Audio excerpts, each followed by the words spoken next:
ഈ സ്റ്റോറി നിങ്ങൾക്ക് ഇഷ്ടപ്പെട്ടാൽ സബ്സ്ക്രൈബ് ചെയ്യുക. അധ്യായം 100. ആൾക്കാരെയും പ്രതീക്ഷിച്ച് ഇരിപ്പിടത്തിൽ ഇരുന്നിരുന്ന ചേതൻ ഒരു വേലക്കാരെ കണ്ടതും തനിക്കൊരു ചായ കൊണ്ടുവരാൻ ആവശ്യപ്പെട്ടു. അവൾക്ക് ഒരു 16-17 വയസ്സ് മാത്രമേ പ്രായം തോന്നുകയുള്ളൂ. കാണാനും സുന്ദരിയായിരുന്നു. കുറച്ചു സമയം കൊണ്ട് തന്നെ അവൾ ഒരു കപ്പ് ചായയുമായി ചേതന്റെ അരികിലേക്ക് വന്നു. ചേതന്റെ ഗൗരവം നിറഞ്ഞ മുഖം കണ്ടപ്പോൾ അവൾക്ക് ചെറിയ പേടി തോന്നി. ചായ നൽകിയ ശേഷം അവൾ അല്പം പുറകിലേക്ക് നിന്നു. പല എസ് ലെവൽ ടീച്ചേഴ്സും മുൻകോപക്കാരാണെന്ന് അവൾ കേട്ടിട്ടുണ്ട്. തന്റെ പെരുമാറ്റം കണ്ടിട്ട് ചേതൻ ദേഷ്യപ്പെട്ടില്ല എന്ന് മനസ്സിലാക്കിയപ്പോൾ അവൾക്കൊരു ആശ്വാസം തോന്നി. വെറുതെ ആളുകൾ വരുമോ ഇല്ലയോ എന്നോർത്ത് ടെൻഷൻ അടിച്ചിട്ട് യാതൊരു കാര്യവുമില്ലെന്ന് ചേതൻ അറിയാം. അതുകൊണ്ട് ചായയൊക്കെ കുടിച്ച് ആരെങ്കിലും അവനെ കാണാനായി വരുമോ എന്ന് നോക്കി കാത്തിരിക്കാമെന്ന് അവൻ കരുതി. രാവിലെ മുതൽ വൈകുന്നേരം വരെ അവൻ അങ്ങനെ കാത്തുനിന്നു. സൂര്യൻ അസ്തമിക്കാറായിട്ടും അവനെ തേടി ആരും വന്നില്ല. ഈ നാട്ടിലൊരു എസ് ലെവൽ അധ്യാപകൻ വന്നിട്ടുണ്ടെന്ന് ആരും അറിഞ്ഞിട്ടില്ലെന്ന് തോന്നുന്നു. ഞാൻ വേണമെങ്കിൽ എസ് ലെവൽ അധ്യാപകൻ ഇന്ദ്രൻ ഇവിടേക്ക് വന്നിട്ടുണ്ടെന്ന് പറഞ്ഞ് പുറത്തൊരു ബോർഡ് വെക്കട്ടെ സാർ. മോഹൻ ഭയത്തോടെ ചേതന്റെ അടുത്ത് വന്നു പറഞ്ഞു. എന്തു മറുപടി പറയണമെന്ന് ചേതനും അറിയില്ലായിരുന്നു. മറ്റുള്ളവർ തന്നെ കുറിച്ച് അറിഞ്ഞ് തന്റെ പേര് ആളുകളുടെ ഇടയിൽ പരക്കുകയാണെങ്കിൽ മാത്രമേ ജനങ്ങൾക്കിടയിൽ അവനൊരു മതിപ്പ് ലഭിക്കുകയുള്ളൂ. അല്ലാതെ വീടിന് പുറത്തൊരു ബോർഡ് തൂക്കിയിട്ട താൻ പണമുണ്ടാക്കാനായി എന്തോ ബിസിനസ് നടത്താൻ ശ്രമിക്കുന്നത് പോലെ ആളുകൾ അതിനെ കാണും. ഏതോ ഒരു വ്യാജൻ, അതുമല്ല എസ് ലെവൽ ടീച്ചർ വന്നിരിക്കുന്നു എന്നെഴുതി ബോർഡ് വെക്കുന്നതും പട്ടിയുണ്ട് സൂക്ഷിക്കുക എന്ന് വീടിന്റെ മുമ്പിൽ ബോർഡ് വെക്കുന്നതും തമ്മിൽ ചേതന് വലിയ വ്യത്യാസമൊന്നും തോന്നിയില്ല. അതുകൊണ്ട് ബോർഡ് തൂക്കിയിടൽ പ്രായോഗികമായി നടപ്പിലാക്കാൻ പറ്റാത്ത കാര്യമാണ്. മോഹന്റെ സംസാരം അവഗണിച്ച് ചേതൻ ഇരിപ്പിടത്തു നിന്നും എഴുന്നേറ്റു. അവൻ മെല്ലെ ശബ്ദമുയർത്തി പറഞ്ഞു, ഇന്നാരും വരില്ലെന്ന് തോന്നുന്നു, വാ നമുക്ക് നടക്കാൻ പോവാം. മോഹൻ ഈ വാർത്ത പ്രചരിപ്പിച്ചിട്ടും പട്ടണത്തിൽ ഒരു എസ് ലെവൽ ടീച്ചർ വന്നിട്ടുണ്ടെന്ന് ആളുകൾ വിശ്വസിച്ചിട്ടില്ല. മോഹൻ കള്ളം പറയുന്നതാണെന്ന് അവർ കരുതിയിരിക്കണം. എല്ലാത്തിനുമുപരി എസ് ലെവൽ അധ്യാപകർ വളരെ മികച്ചവരാണ്. അവരുടെ സഹവാസം രാജകൊട്ടാരത്തിൽ വരെ ആയിരിക്കാം. അതുമല്ല, അങ്ങനെ ഒരു അധ്യാപകൻ ഈ ചെറിയ നാട്ടിലേക്ക് വന്നു എന്ന് പറഞ്ഞാൽ ആരും തന്നെ വിശ്വസിക്കില്ല. അഥവാ അങ്ങനെ ഒരു അധ്യാപകൻ ഇവിടെ എത്തി എന്ന് ജനങ്ങൾ വിശ്വസിച്ചിരിക്കട്ടെ, അയാൾ രാജകൊട്ടാരത്തിൽ കഴിയാതെ ഇതുപോലെ ഒരു ബംഗ്ലാവ് വാടകയ്ക്കെടുത്ത് താമസിക്കുന്നു എന്ന് പറഞ്ഞ ആരെങ്കിലും വിശ്വസിക്കുമോ? അതും പോരാഞ്ഞ് മോഹനെ പോലെ ഒരാളെ തന്റെ കാര്യസ്ഥനായി വെച്ചു എന്ന് പറഞ്ഞ അതിനേക്കാൾ വലിയ തമാശ വേറെയുണ്ടോ? ചേതന്റെ പെട്ടെന്നുള്ള വാക്കുകൾ കേട്ട് മോഹൻ അല്പം ഒന്ന് പരിഭ്രമിച്ചു. പക്ഷെ സാർ, ഈ സമയത്ത് ആരെങ്കിലും സാറിനെ കാണാൻ വന്ന എന്ത് ചെയ്യും? മോഹൻ ആശയക്കുഴപ്പത്തോടെ ചോദിച്ചു. തന്റെ പേരും പെരുമയും വളരെ ചുരുങ്ങിയ സമയത്തിനുള്ളിൽ തന്നെ ഈ നഗരത്തിലെ ജനങ്ങൾക്കിടയിൽ പരത്താനാണ് ചേതൻ ശ്രമിക്കുന്നതെന്ന് മോഹന് മനസ്സിലായിരുന്നു. ജനങ്ങൾ തന്നെ അന്വേഷിച്ചു വരാൻ വേണ്ടി അയാൾ ദിവസം മുഴുവൻ കാത്തിരുന്നതും മോഹൻ കണ്ടതാണ്. അതുകൊണ്ട് ഇവിടെ നിന്ന് അവർ നടക്കാനായി ഇറങ്ങിയതിന് ശേഷം ആരെങ്കിലും അവനെ കാണാൻ വന്നാൽ അവർക്ക് അദ്ദേഹത്തെ കാണാൻ കഴിയുകയുമില്ല. അദ്ദേഹം അന്ന് മുഴുവൻ കാത്തിരിക്കുന്നത് വെറുതെ ആവുകയും ചെയ്യും. ആര് വന്നാലും കാവൽക്കാരോട് അവരെ വാതിൽക്കൽ നിർത്താൻ പറയൂ. എന്റെ അനുവാദമില്ലാതെ ആരെയും അകത്തേക്ക് കയറ്റരുത്. ചേതൻ ഒന്ന് ചിന്തിച്ച ശേഷം പറഞ്ഞു. ഒരു എസ് ലെവൽ ടീച്ചറായി അഭിനയിക്കുമ്പോൾ ചേതൻ അതിനനുസരിച്ച് പെരുമാറണമല്ലോ. ഒരു എസ് ലെവൽ ടീച്ചറിന് ഈ നാട്ടിൽ കിട്ടുന്ന ബഹുമാനം വെച്ചിട്ട് സന്ദർശകർ ആരായാലും, എന്തിന് രാജാവ് തന്നെ സന്ദർശിക്കാൻ വന്നാലും ടീച്ചറുടെ അനുവാദമില്ലാതെ ആർക്കും അകത്തേക്ക് പ്രവേശിക്കാൻ കഴിയില്ല. ശരി സാർ എന്ന് പറഞ്ഞ് മോഹൻ ചേതന്റെ ആജ്ഞ ഗാർഡിനോട് പറഞ്ഞു. ഇനി നമുക്കിറങ്ങാം. അവിടെ കാത്തു നിന്നിട്ട് കാര്യമില്ലെന്ന് അവന് മനസ്സിലായി. ഒന്ന് പുറത്തിറങ്ങി നോക്കിയാ വല്ല അവസരവും ലഭിക്കില്ലെന്ന് ആര് കണ്ടു? ഈ ദിവസം കൂടി അവസാനിച്ചാൽ മത്സരത്തിന് ഇനി 13 ദിവസങ്ങൾ മാത്രം. 9 ദിവസത്തിനുള്ളിൽ മരുന്നിന് പണം നൽകേണ്ടി വരും. സമയം ആർക്ക് വേണ്ടിയും കാത്തു നിൽക്കില്ല. ചേതൻ മെല്ലെ റോഡിലൂടെ നടന്നു. ആ വഴിയിലൂടെ മറ്റാളുകളും കടന്നു പോകുന്നുണ്ടായിരുന്നു. സൂര്യൻ അസ്തമിച്ചു. ശരത്കാലമായതിനാൽ അന്തരീക്ഷത്തിൽ ഒരു തണുപ്പുണ്ടായിരുന്നു. കുറച്ചു നേരം ഒന്നും മിണ്ടാതെ നടന്നിട്ട് ചേതൻ മോഹന് നേരെ തിരിഞ്ഞു. അതെ മോഹൻ, നിനക്ക് വല്ല ധനികരെയും അറിയാമോ? ചേതൻ ചോദിച്ചു. അയാൾ കുറച്ചു നേരം ആലോചിച്ചു. സാർ, എനിക്ക് ഒരാളറിയാം. മാർക്കറ്റ് മുതലാളി മഹാദേവൻ. അദ്ദേഹം ഇവിടുത്തെ ഏറ്റവും വലിയ പണക്കാരനാണ്. ഈ രാജ്യത്തിന്റെ ഖജനാവിനേക്കാൾ കൂടുതൽ പണമുണ്ട് അദ്ദേഹത്തിനടുത്ത് എന്നാണ് കേട്ടുകേൾവി. മോഹനന്റെ കണ്ണുകളിൽ മഹാദേവനോടുള്ള ബഹുമാനം ചേതൻ കണ്ടു. മാർക്കറ്റിന്റെ മുതലാളിയോ? അയാൾ വലിയ കോടീശ്വരനാണെന്നോ? ചേതൻ ചിന്തിച്ചു. എങ്കിൽ അയാളുടെ അടുത്ത് നിന്ന് തന്നെ തന്റെ നാടകം തുടങ്ങുന്നതാണ് നല്ലതെന്ന് ചേതന് തോന്നി. എസ് ലെവൽ ടീച്ചറായി താൻ നാടകം കളിക്കുന്നത് തന്നെ പണം സമ്പാദിക്കാനാണ്. അതുകൊണ്ട് തുടങ്ങുമ്പോൾ നല്ല സമ്പന്നരായ ഇരകളിൽ നിന്ന് തന്നെ തുടങ്ങണം എന്ന് അവൻ കരുതി. സാർ, എന്താ ആലോചിക്കുന്നത്? എന്തിനാ ഈ ധനികരൊക്കെ അന്വേഷിച്ചത്? മോഹൻ ചോദിച്ചു. നീ എനിക്ക് വേണ്ടിയാണോ അതോ ഞാൻ നിനക്ക് വേണ്ടിയാണോ ജോലി ചെയ്യുന്നത്? നീ എന്നോട് ചോദ്യങ്ങൾ ചോദിക്കുന്നത് എന്തിനാ? എന്റെ ചോദ്യങ്ങൾക്ക് മറുപടി പറഞ്ഞാൽ മാത്രം മതി നീ. ചേതൻ അവന്റെ പുരികം ഉയർത്തിക്കൊണ്ട് പറഞ്ഞു. ക്ഷമിക്കണം സാർ, ഞാൻ എന്റെ ആകാംക്ഷ കൊണ്ട് ചോദിച്ചതാണ്. ഇനി അങ്ങനെ ചെയ്യില്ല, അവൻ പരിഭ്രമത്തോടെ പറഞ്ഞു. കാര്യസ്ഥന്റെ സ്ഥാനത്തിരുന്നാ മതി. അത് തനിക്ക് എപ്പോഴും ഓർമ്മ വേണം. ഈ മഹാദേവൻ ഇപ്പൊ എവിടെ കാണും? അയാളുടെ വീട് എവിടെയാ? ചേതൻ ഗൗരവത്തോടെ ചോദിച്ചു. അദ്ദേഹത്തിന്റെ വീട് ഇവിടെ നിന്നും കുറച്ച് അകലെയാണ് സാർ. പക്ഷെ അദ്ദേഹം ഈ സമയത്ത് മാർക്കറ്റിൽ ഉണ്ടാവാൻ സാധ്യതയുണ്ട്. സാറിന് അദ്ദേഹത്തെ കാണാൻ ആഗ്രഹമുണ്ടോ? മോഹൻ ചോദിച്ചു. ചേതൻ മറുപടിയായി ഒന്ന് തലകുലുക്കി. തുടർന്ന് ഇരുവരും മാർക്കറ്റ് മുതലാളി മഹാദേവൻ ഈ സമയത്ത് ഉണ്ടാകാൻ ഇടയുള്ള കെട്ടിടത്തിലേക്ക് പോയി. മാർക്കറ്റിന്റെ ഉടമകൾ ട്രേഡിംഗ് കമ്പനിയുടെ കെട്ടിടത്തിൽ ഇരിക്കുകയായിരുന്നു. എന്നത്തെയും പോലെ അവിടെ കസ്റ്റമേഴ്സ് വന്നും പോയിക്കൊണ്ടിരുന്നു. ചേതനും ഒരു വലിയ പണക്കാരനെ പോലെ കൈകൾ പുറകിൽ കെട്ടി കെട്ടിടത്തിനുള്ളിലേക്ക് പോയി. സാർ, മഹാദേവൻ സാറിന്റെ ഓഫീസ് അവിടെയാണ്. കെട്ടിടത്തിൽ നിന്നും അല്പം അകലെ എത്തിയപ്പോൾ മോഹൻ മുന്നിലേക്ക് ചൂണ്ടിക്കൊണ്ട് പറഞ്ഞു. ചേതൻ മുന്നോട്ട് നോക്കി. മുറിക്ക് പുറത്ത് വളരെ ആഡംബരപൂർണമായ ഒരു വിശ്രമ മുറി ഉണ്ടായിരുന്നു. ആ മുറിയുടെ ആഡംബരത്തിൽ നിന്ന് തന്നെ ആ മുറിയുടെ ഉടമ എത്ര സമ്പന്നനാണെന്ന് മനസ്സിലാകുമായിരുന്നു. വാതിലിന് പുറത്ത് 2 സിംഹങ്ങളുടെ പ്രതിമകൾ ഉണ്ടായിരുന്നു. അമൂല്യമായ പച്ച മാർബിൾ കൊണ്ടാണ് ആ പ്രതിമകൾ നിർമ്മിച്ചിരിക്കുന്നത്. സിംഹത്തിന്റെ കണ്ണുകൾ പൂർണ്ണമായും കറുത്തതും ജീവൻ തുടിക്കുന്നതുമായിരുന്നു. പെട്ടെന്ന് നോക്കിയാൽ അവയ്ക്ക് ജീവൻ ഉള്ളതുപോലെ തോന്നിപ്പോകും. അതെല്ലാം കണ്ട് താൻ ഒരു കൊട്ടാരത്തിലാണ് നിൽക്കുന്നത് എന്ന് വരെ ചേതന് തോന്നി. ഡോൺ 6 ലെവലിലെ കരകൗശലക്കാരനാണ് ഈ സിംഹത്തെ നിർമ്മിച്ചതെന്നാണ് ഞാൻ കേട്ടിട്ടുള്ളത്. അത് മാത്രമല്ല, ഈ പ്രതിമ നിർമ്മിക്കാൻ രാജ്യത്തിലെ ഏറ്റവും മികച്ച മാർബിൾ ഉപയോഗിക്കണമെന്ന് മഹാദേവൻ സാറ് ഉത്തരവിട്ടുന്നത്രേ. ഒരു സിംഹത്തിന് തന്നെ ലക്ഷങ്ങളാണ് വില. മോഹൻ വിടർന്ന കണ്ണുകളോടെ ചേതനോട് പറഞ്ഞു. അയാളുടെ മുഖത്ത് അത്ഭുതം പ്രകടമായിരുന്നു. ജീവിതത്തിൽ ഇത്രയും വിലമതിക്കാനാവാത്ത വസ്തുക്കൾ അയാൾ കണ്ടിട്ടില്ലെന്ന് അതിൽ നിന്ന് തന്നെ വ്യക്തമായിരുന്നു. അവിടെ പല ധനികരും വിലപിടിപ്പുള്ള പ്രതിമകൾ അവരുടെ പടിക്കൽ വെക്കുമായിരുന്നു. അത് അവരുടെ സമ്പത്ത് മറ്റുള്ളവരുടെ മുന്നിൽ പ്രദർശിപ്പിക്കാനുള്ള ഒരു മാർഗം കൂടിയായിരുന്നു. സാധാരണക്കാരെ തങ്ങളിലേക്ക് ആകർഷിക്കാൻ പണക്കാർ ഇതുപോലെ പല മാർഗങ്ങൾ ഉപയോഗിച്ചിരുന്നു. മഹാദേവനും ഇതേ തന്ത്രം തന്നെയാണ് ഇവിടെ ഉപയോഗിച്ചിരിക്കുന്നത്. ലക്ഷങ്ങളോ? ചേതൻ ഒന്ന് അമ്പരപ്പോടെ ചോദിച്ചു. തനിക്കൊരു 10 ലക്ഷം ലഭിച്ചപ്പോൾ തന്നെ താനൊരു സമ്പന്നനാണെന്ന് കരുതിയ ആളാണ് ചേതൻ. എന്നാൽ ഇപ്പോൾ മോഹന്റെ വാക്കുകൾ കേട്ടപ്പോൾ ഇവരുടെയൊക്കെ മുന്നിൽ അവൻ വെറും പിച്ചക്കാരനാണെന്ന് തോന്നിപ്പോയി. സാർ, ഞാൻ ആദ്യം ചെന്ന് സാറ് വരുന്ന കാര്യം മഹാദേവൻ സാറിനോട് പറയട്ടെ. അപ്പോ അദ്ദേഹത്തിന് നേരിട്ട് വന്ന് സാറിനെ സ്വാഗതം ചെയ്യാലോ? മോഹൻ ചോദിച്ചു. മോഹന്റെ ചിന്തയിൽ മഹാദേവൻ എത്ര പണക്കാരനാണെങ്കിലും അയാളുടെ കൈവശം ഈ രാജ്യത്തിന്റെ ഖജനാവിനേക്കാൾ കൂടുതൽ പണമുണ്ടെങ്കിലും അയാൾ ഒരു എസ് ലെവൽ ടീച്ചറിനേക്കാൾ താഴെയായിരുന്നു. മോഹൻ ആകാംക്ഷയോടെ ചോദിച്ചതും അതിന്റെ ആവശ്യമില്ല എന്ന് പറഞ്ഞ് ചേതൻ വിസമ്മതിച്ചു. ആദ്യം ഞാൻ ഇവിടേക്കൊന്ന് നോക്കട്ടെ. കുറച്ചു നേരം ആലോചിച്ചതിന് ശേഷം ചേതൻ പറഞ്ഞു. എന്നിട്ട് പതിയെ ആ 2 സിംഹങ്ങളുടെ അടുത്തേക്ക് നടന്നു. എന്നിട്ട് അതിനെ ഒന്ന് തൊട്ടു നോക്കി. ആ മാർബിൾ തണുത്തതും വളരെ മൃദുവുമായിരുന്നു. ഈ കല്ല് ഉയർന്ന നിലവാരമുള്ളതാണെന്ന് വ്യക്തമായിരുന്നു. അവൻ ഒരിക്കൽ കൂടി അത് തൊട്ടു നോക്കിയിട്ട് തന്റെ കൈകൾ പിൻവലിച്ചു. ചേതൻ തന്റെ ചുറ്റുപാടും ഒന്ന് നിരീക്ഷിച്ചിരുന്നു. അവിടെയുള്ള വസ്തുക്കളെല്ലാം ചേതൻ തൊട്ട് തലോടി കടന്നുപോയി. എന്നിട്ട് വാതിലിന് മുന്നിൽ ചെന്ന് കൈകൾ പിന്നിൽ കെട്ടിനിന്നു. മോഹൻ ഇതെല്ലാം കണ്ട് ആകെ ആശയക്കുഴപ്പത്തിലായി. ഇത്ര വിലപിടിപ്പുള്ള വസ്തുക്കളെല്ലാം ആദ്യമായി കാണുന്ന ഒരു സാധാരണക്കാരനെ പോലെ ഓരോന്ന് ചെയ്യുന്ന ചേതനെ അയാൾ സംശയത്തോടെ നോക്കി. എന്നാൽ അയാളുടെ നോട്ടം അവഗണിച്ചുകൊണ്ട് ചേതൻ ഒരു കുഞ്ഞു ചിരിയോടെ പറഞ്ഞു, വാ, നമുക്ക് അവിടെ ഇരിക്കാം. അവിടെയുള്ള ഒരു സോഫ ചൂണ്ടിക്കൊണ്ട് ചേതൻ പറഞ്ഞു. അവർ ഇവിടെ വന്നത് എന്തിനാണെന്നോ താൻ അകത്ത് മഹാദേവനോട് അവരുടെ വരവറിയിക്കാം എന്ന് പറഞ്ഞിട്ട് സാറത് സമ്മതിക്കാതിരുന്നത് എന്തുകൊണ്ടാണെന്നോ ഒന്നും തന്നെ മോഹന് മനസ്സിലായില്ല. ഞാൻ എന്തുകൊണ്ടാണ് മഹാദേവനെ കാണാൻ അകത്തേക്ക് കയറാതിരുന്നത് എന്ന് നിനക്കറിയണോ? മോഹന്റെ മുഖഭാവം മനസ്സിലാക്കി ചേതൻ ചോദിച്ചു. അത് കേട്ടതും മോഹൻ ആദ്യം ഓർത്തത് ചേതൻ തനിക്ക് മുമ്പ് തന്ന താക്കീതായിരുന്നു. ഇല്ല സാർ, ഞാൻ സാറിന്റെ കാര്യസ്ഥനാണ്. അതുകൊണ്ട് സാർ എന്തു പറയുന്നോ അത് മാത്രം ഞാൻ കേൾക്കും. ഞാൻ അങ്ങോട്ട് ചോദ്യങ്ങൾ ഒന്നും ചോദിക്കില്ല. മോഹൻ മാന്യമായി നിരസിച്ചെങ്കിലും ചേതൻ അവന്റെ ആശയക്കുഴപ്പം മനസ്സിലാക്കിയിരുന്നു. പക്ഷേ അത് തുറന്നു പറയാൻ മോഹന് കഴിഞ്ഞില്ല. എല്ലാത്തിനും ഉപരി മോഹൻ ഒരു വേലക്കാരനാണ്.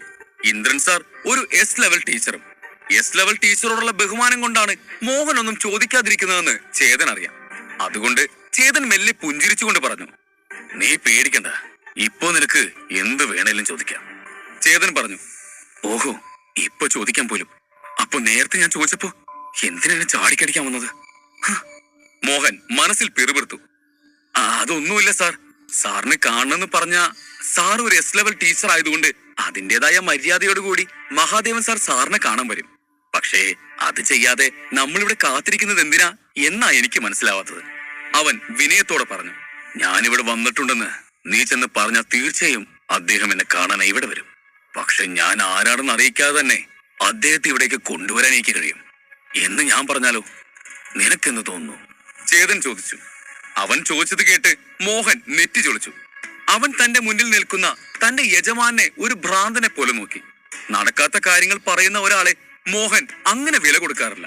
പക്ഷേ ഇപ്പോൾ അവന്റെ യജമാനൻ തന്നെ അങ്ങനെ പറഞ്ഞാലോ? മോഹൻ എന്ത് ചെയ്യണമെന്ന് അറിയാതെ ആകെ കുഴപ്പത്തിലായി. ഈ സാർ ഇതെന്തൊക്കെയാ പറയുന്നത്? ഒരു കോടീശ്വരം വെറുതെ ഒരു സാധാരണക്കാരനെ കാണാനായി വരുമോ?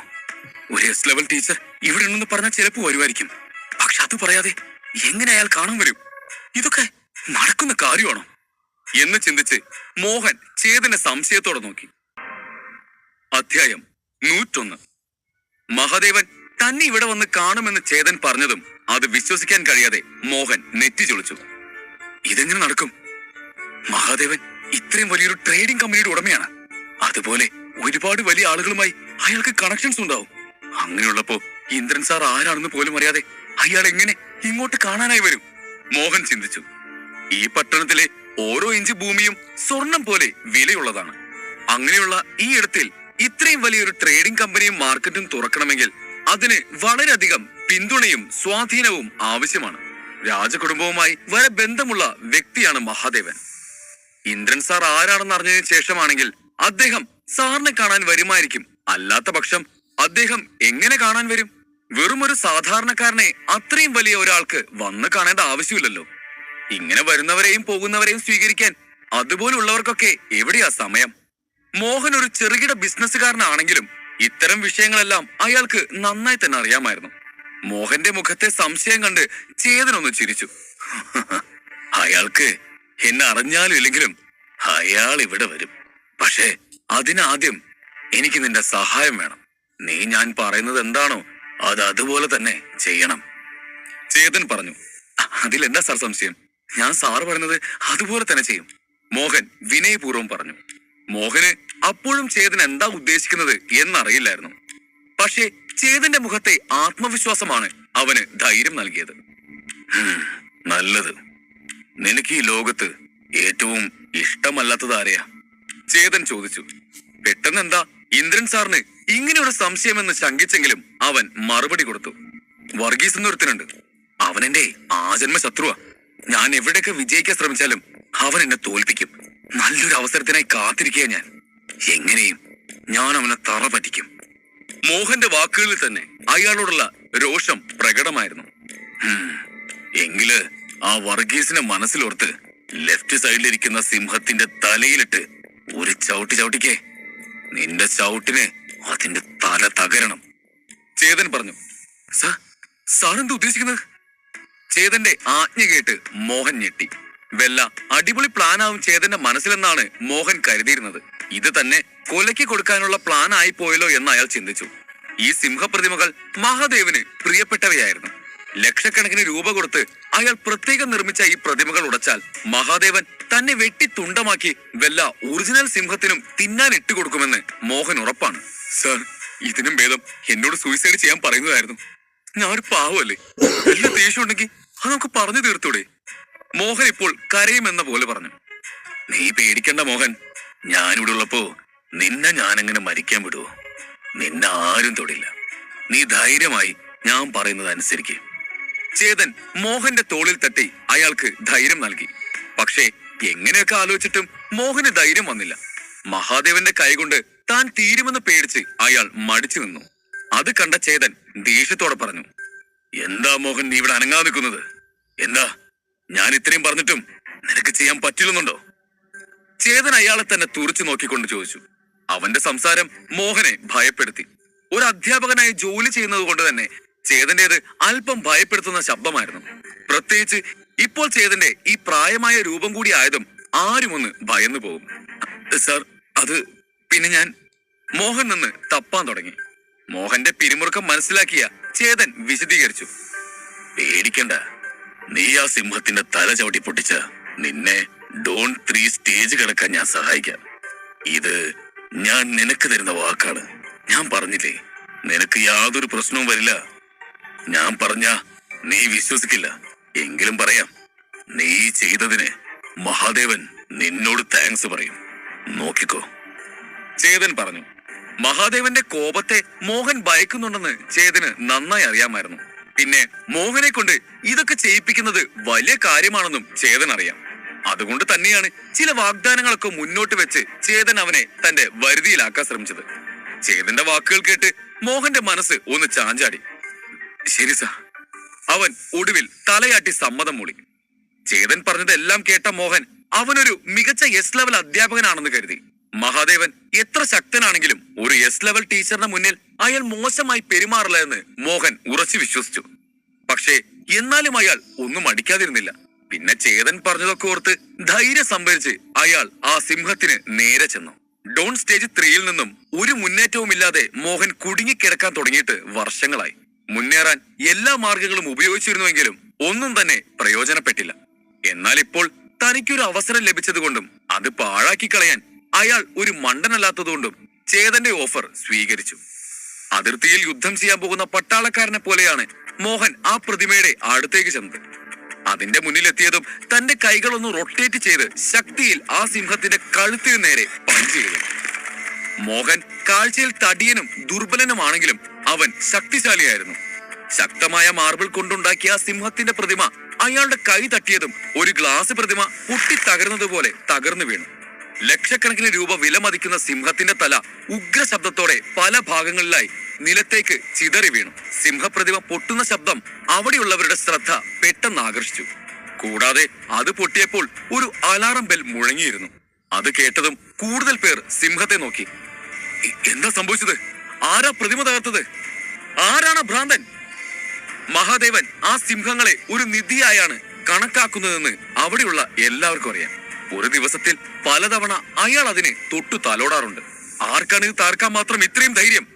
ആരാണവൻ? അവന് മരിക്കാൻ ഇത്രയും ആഗ്രഹമാണോ?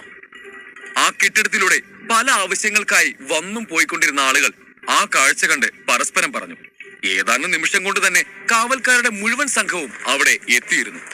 ആ പ്രതിമയുടെ അവസ്ഥ കണ്ട് അവർ നിന്നെടുത്ത് തന്നെ ഉറച്ചുപോയി. ആർക്കും അവരുടെ കണ്ണുകളെ വിശ്വസിക്കാനായില്ല. എവിടെ നിന്നോ വന്നൊരുത്തൻ മനഃപൂർവ്വം തന്നെ പ്രതിമ തകർത്തതാണ്. ആരും അവനെ രക്ഷപ്പെടാൻ അനുവദിക്കരുത്. അവനെ പിടിച്ചു കെട്ടണം. അവനെ പിടിക്കാൻ സഹായിക്കുന്നവർക്ക് തീർച്ചയായും മഹാദേവൻ സാർ ഒരു നല്ല പ്രതിഫലം തന്നെ തരും. ഞെട്ടൽ വിട്ടുമാറിയതും ഒരു ഗാർഡ് അലറിക്കൊണ്ട് പറഞ്ഞു. അത് കേട്ടതും ജനക്കൂട്ടം ആവേശഭരിതരായി. വേഗം അവനെ പിടിക്കേ, അവനെ വെറുതെ വിടരുത്.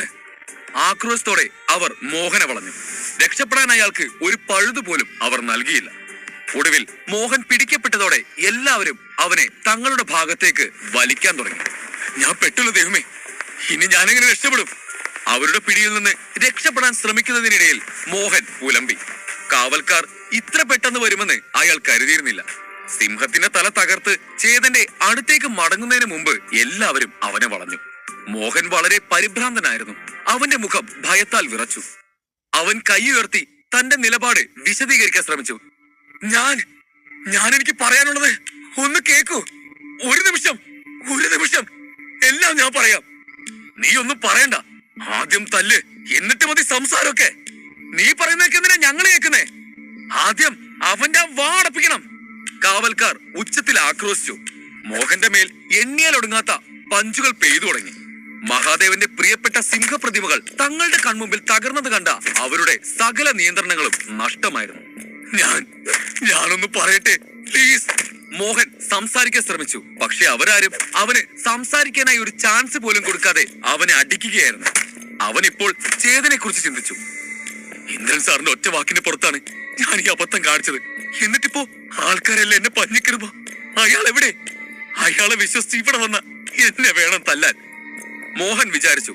അപ്പോൾ അയാളുടെ ദേഷ്യമെല്ലാം ചേതനോടാണ്. സത്യത്തിൽ മോഹനെ വളഞ്ഞു പിടിച്ച് തല്ലുന്നവരോട് അവന് ദേഷ്യം തോന്നിയില്ല. കാരണം അവർ അവരുടെ ജോലിയാണ് ചെയ്യുന്നത്.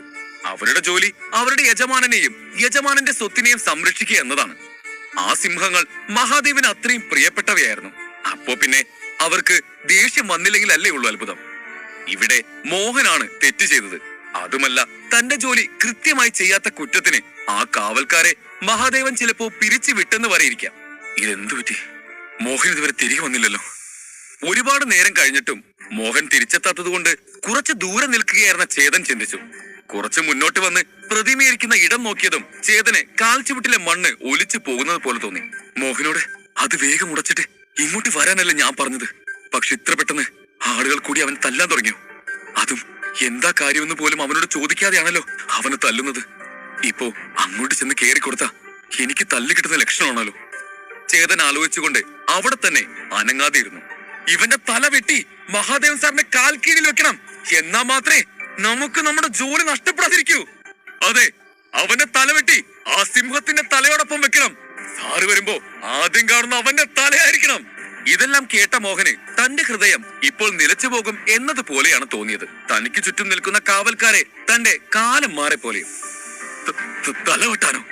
എന്താ ഏതാന്ന് പോലും പറയാൻ അവസരം തരാതെ നീയൊക്കെ എന്നെ എടുത്തിട്ട് അടിക്കുന്നത് പോരാ, ഇനി എന്റെ തലയും വെട്ടുന്നു. ഇതെല്ലാം ആ നശിച്ച ഇന്ദ്രൻ സാർ കാരണമാണ്. മോഹൻ ചിന്തിച്ചു. നിലത്ത് കിടന്ന് തല്ല് വാങ്ങി കൂട്ടുന്നതിനിടയിൽ അയാൾ ചേതനെ ഉറക്കെ വിളിച്ചു, ഇന്ദ്രൻ സാർ, എന്നെ രക്ഷിക്കേ. താൻ എപ്പോൾ വേണമെങ്കിലും ഇവരുടെ അടികൊണ്ട് മരിക്കുമെന്ന് മോഹൻ ഉറപ്പായിരുന്നു. സാർ, ഞാൻ നിങ്ങളെ വിശ്വസിച്ചാണ് ഇത് ചെയ്തത്. എനിക്കൊന്നും സംഭവിക്കില്ലെന്ന് നിങ്ങൾ എന്നോട് പറഞ്ഞു. എന്നിട്ട് ഇപ്പൊ ഞാനിങ്ങനെ കിടന്ന് തല്ല് വാങ്ങുന്നത് കണ്ടിട്ടും എന്താ ഇങ്ങനെ നോക്കി നിൽക്കുന്നത്? ഇങ്ങനെ നോക്കി നിൽക്കുന്നതാണോ ഞാൻ എല്ലാം നോക്കിക്കോളാം എന്ന് സാറ് പറഞ്ഞതിന്റെ അർത്ഥം? വേദന താങ്ങാനാവാതെ മോഹൻ നിലവിളിച്ചു. കാവൽക്കാർ അവനെ കൂടുതൽ തല്ലാൻ തുടങ്ങി. എന്താ അവിടെ നടക്കുന്നത്? പെട്ടെന്ന് ഒരു ശബ്ദം അവിടെ മുഴങ്ങി. മാന്യനായൊരു മധ്യവയസ്കൻ ചില അംഗരക്ഷകരുമായി ധൃതിയിൽ വാതിൽക്കൽ വന്നു നിന്നു. അയാളുടെ നോട്ടം ആദ്യം പോയത് ആ തകർന്നു കിടക്കുന്ന സിംഹപ്രതിമയിലേക്കായിരുന്നു. തകർന്ന പ്രതിമ കണ്ടതും അയാളുടെ മുഖം ദേഷ്യം കൊണ്ട് ചുവന്നു. അയാൾ മറ്റാരുമല്ല, മഹാദേവൻ തന്നെയായിരുന്നു. അയാൾ സിംഹം ഉടഞ്ഞ വിവരം അറിഞ്ഞ് ഉടനെ അവിടേക്ക് പാഞ്ഞെത്തുകയായിരുന്നു. എന്താ സംഭവിച്ചത്? മഹാദേവൻ കണ്ണുകൾ ഉരുട്ടി ചോദിച്ചു. സാർ, ഞങ്ങളെല്ലാം ഇവിടെ ഉണ്ടായിരുന്നു. പക്ഷേ അവൻ പെട്ടെന്ന് ഒന്ന് ഒറ്റയടിയിൽ സിംഹത്തിന്റെ തല തകർത്തു. ഞങ്ങൾക്കാർക്കും അത് ചെറുക്കാൻ പോലും കഴിഞ്ഞില്ല. ബഹളം കേട്ട് ഇവിടെ വന്നപ്പോ അവൻ ഓടി ഒളിക്കാൻ ശ്രമിച്ചെങ്കിലും ഞങ്ങൾ അവനെ പിടികൂടി. കാവൽക്കാരുടെ തലവൻ മുമ്പോട്ട് വന്ന് കഥ മുഴുവൻ പറഞ്ഞു. അവൻ ഒരു പഞ്ചിന് തകർത്തുന്നോ? മഹാദേവൻ മോഹന് നേരെ വിരൽ ചൂണ്ടിക്കൊണ്ട് ചോദിച്ചു. അത് തകർത്തവനെ കൊല്ലാനുള്ള ദേഷ്യം അയാളുടെ കണ്ണുകളിൽ വ്യക്തമായിരുന്നു. ഇതേ സമയം മോഹനാകെ അവശനായിരുന്നു. അവന്റെ വസ്ത്രങ്ങളൊക്കെ കീറി വല്ലാത്തൊരു അവസ്ഥയിലായി. മഹാദേവൻ വന്നതോടെ ഇനി എന്താവും അവിടെ സംഭവിക്കാൻ പോകുന്നത് എന്നറിയാൻ എല്ലാവർക്കും ആകാംക്ഷ. അധ്യായം 102.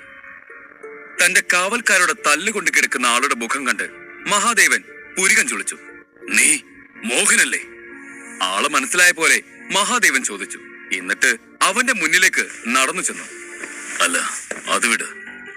നീ എന്തിനാ ഇത് ചെയ്തത് എന്നുള്ളത് എനിക്ക് ഇപ്പോ അറിയണം. സത്യം സത്യമായി പറയുന്നതാണ് നിനക്ക് നല്ലത്. ഇല്ലെങ്കിൽ നിന്നെ വെട്ടി തുണ്ടം തുണ്ടമാക്കി കടലിലെ മത്സ്യങ്ങൾക്ക് ഇട്ടുകൊടുക്കും ഞാൻ. മഹാദേവൻ ഭീഷണിയോടെ പറഞ്ഞു. അത് മോഹൻ പേടിച്ചു വിറച്ചു. എന്നിട്ട് മടിച്ചിട്ട് പറഞ്ഞു തുടങ്ങി. എന്റെ യജമാനൻ എന്നോട് ഇത് ചെയ്യാൻ പറഞ്ഞു. നിന്റെ യജമാനനോ? നീ എപ്പോ മുതലാണ് കടവിട്ട് വേറെ ആളുകൾക്ക് വേണ്ടി ജോലി ചെയ്യാൻ തുടങ്ങിയത്? മോഹന്റെ മറുപടി കേട്ട് മഹാദേവൻ ആശ്ചര്യത്തോടെ ചോദിച്ചു. ഒരു ട്രേഡിംഗ് കമ്പനിയുടെ ഉടമയായതിനാൽ മോഹൻ ഈ മാർക്കറ്റിൽ ഒരു കട നടത്തുന്നുണ്ടെന്ന് മഹാദേവൻ അറിയാമായിരുന്നു. ഇന്നലെ മോഹൻ കട പൂട്ടിയെന്ന് അയാൾ കേട്ടതാണ്. പിന്നെ മോഹൻ അത്ര വലിയ ആളല്ലാത്തതിനാൽ അയാൾ അത് വലിയ കാര്യമാക്കിയില്ല. മോഹനാകട്ടെ അപ്പോൾ ആശ്വാസത്തോടെ നെടുവീർപ്പിട്ടു. കുറഞ്ഞത് തന്റെ മനസ്സിലുള്ളത് പറയാനെങ്കിലും അവന് അവസരം ലഭിച്ചല്ലോ. മഹാദേവൻ സാർ, അതാണ് എന്റെ യജമാനൻ. മോഹൻ ചേതനെ ചൂണ്ടിക്കൊണ്ട് പറഞ്ഞു. ആരാണത്? മഹാദേവൻ സംശയത്തോടെ ആ ദിശയിലേക്ക് നോക്കി. ചേതന്റെ പിൻഭാഗം മാത്രമേ അയാൾക്ക് അവിടെ നിന്നാൽ കാണാൻ സാധിക്കുകയുള്ളൂ. ചേതൻ പുറകോട്ട് തിരിഞ്ഞിരുന്ന് വളരെ പതുക്കെ ചായ കുടിക്കുകയായിരുന്നു. ആ ബഹളവും ആൾക്കൂട്ടവും ഒന്നും ശ്രദ്ധിക്കാത്തത് പോലെയായിരുന്നു ചേതൻ ഇരുന്നിരുന്നത്. ചേതൻ സാധാരണക്കാരനാണെന്ന് കണ്ട് മഹാദേവൻ വീണ്ടും മോഹനെ നോക്കി. ഈ ഇന്ദ്രൻ സാറ് എന്നെ മീനിന്റെ വായിലാക്കി അടങ്ങുമെന്നാ തോന്നുന്നത്. ഇവിടെ ഇത്രയൊക്കെ സംഭവിച്ചിട്ടും ഒന്നും മൈൻഡ് പോലും ചെയ്യുന്നില്ലല്ലോ. മോഹൻ ചേതനെ നോക്കി പല്ല് കടിച്ചുകൊണ്ട് ചിന്തിച്ചു. ഇന്ദ്രൻ സാർ! അവൻ അലറി വിളിച്ചു. ചേതൻ തിരിഞ്ഞു നോക്കാനായി അയാൾ പലവട്ടം വിളിച്ചെങ്കിലും ഒരു ഗുണവും ഉണ്ടായില്ല. സാർ, ഒരു മിനിറ്റ്, എന്നൊന്ന് വെറുതെ വിടോ. എന്റെ യജമാനോട് എനിക്ക് ചേർന്ന് പറയാനുണ്ട് എന്ന് പറഞ്ഞ് മോഹൻ നിലത്തു നിന്നും എഴുന്നേറ്റു. സാർ! ഇന്ദ്രൻ സാർ! എന്ന് വിളിച്ചുകൊണ്ട് മോഹൻ ചേതന്റെ അടുത്തേക്ക് ചെന്നു.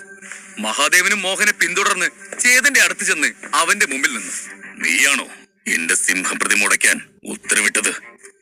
മഹാദേവൻ ചോദിച്ചു. അത് കേട്ടെങ്കിലും ചേതൻ അയാൾക്ക് മറുപടി ഒന്നും കൊടുത്തില്ല. അയാൾ സംസാരിക്കുന്നത് തന്നോടല്ല എന്ന മട്ടിൽ ചേതൻ ചായ കുടിച്ചുകൊണ്ടിരുന്നു. ഇത് മഹാദേവനെ അപമാനിക്കുന്നതിന് തുല്യമാണെന്ന് എല്ലാവർക്കും തോന്നി. ഇന്ദ്രൻ സാറിന് ഇത് എന്താ പറ്റിയത്? ഇയാളെ വിശ്വസിച്ചാണ് ഞാൻ ഇതൊക്കെ ചെയ്തത്. എന്നിട്ടിപ്പോ ഇവിടെ നിന്നും ജീവനോട് തിരിച്ചു പോകാൻ പറ്റുമോ എന്ന് പോലും അറിയാത്ത അവസ്ഥയായി. മോഹനുള്ളിൽ കരയുകയായിരുന്നു. മഹാദേവന്റെ ചോദ്യം ചേതൻ അവഗണിച്ചതായി അയാളുടെ കാവൽക്കാരൻ കണ്ടിരുന്നു. അതുമല്ല, മഹാദേവനെ പോലെ വലിയ ഒരാളെ കണ്ടിട്ടും ചേതൻ എഴുന്നേറ്റ് നിന്ന് ബഹുമാനിച്ചതുമില്ല. ഇതൊക്കെ കണ്ട് ക്ഷുഭിതരായ അവരെല്ലാം ചേതനെ കുറിച്ച് പലതും പറയാൻ തുടങ്ങി. നീ തീർന്നടാ, കണ്ട പരമ ഡീസന്റാ. പക്ഷെ ഇത്രയും അഹങ്കാരം അയാൾക്ക് എവിടുന്ന് വന്നു? മഹാദേവൻ സാറിനെ ധിക്കരിക്കാൻ മാത്രം ധൈര്യമുള്ളൊരുത്തനോ? അയാൾക്ക് ജീവിക്കണമെന്ന് ആഗ്രഹമില്ലേ? ഞാൻ ഇയാളെ ഇതുവരെ ഇവിടെ കണ്ടിട്ടില്ല. ഇയാളിത് എവിടുന്നാ വന്നത്? അവിടെ ഉണ്ടായിരുന്നവർ ആക്രോശിക്കാൻ തുടങ്ങി. ഇയാൾ ആരായാലും ശരി, അയാളുടെ മരണം അടുത്തിരിക്കുന്നു എന്നതാണ് സത്യം. എന്നാൽ മഹാദേവൻ വളരെ അറിവും മര്യാദയും ഉള്ളവനായിരുന്നു. അതുകൊണ്ട് അവൻ കൈ ഉയർത്തി എല്ലാവരോടും മിണ്ടാതിരിക്കാൻ ആംഗ്യം കാണിച്ചു. എന്നിട്ട് ചേതനെ നോക്കി മെല്ലെ ചോദിച്ചു, എന്താ നിങ്ങളുടെ പേര്? എന്തിനാ എന്റെ സിംഹത്തിന്റെ തല തകർക്കാൻ നീ അവനോട് ഉത്തരവിട്ടത്? അവിടെ ഇരിക്കൂ.